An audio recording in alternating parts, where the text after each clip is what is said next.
তো সমগ্র সৃষ্টি বানানোর পরে মানুষ যখন বানাইছেন, তো আল্লাহ নিজেই ভাবতেছেন এত সুন্দর,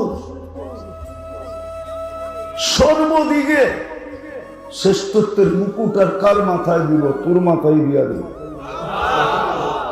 শ্রেষ্ঠত্ব যখন দিলাম তো দুনিয়ার কাকে দিব? তোকেই দিয়া দিলাম। আল্লাহ দুনিয়া দিলেন, আখেরাত। আল্লাহ বলে দুনিয়াই যখন দিয়া দিলাম, আখেরাত আর কি করবো? এটাও তোকে দিয়া দিলাম। যখন দুটাই দিলাম তো বাকি সৃষ্টি আর কি করব?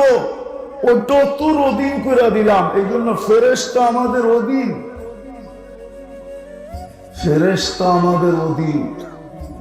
এই শরীরটা ফেরেশতা দ্বারা পরিচালিত।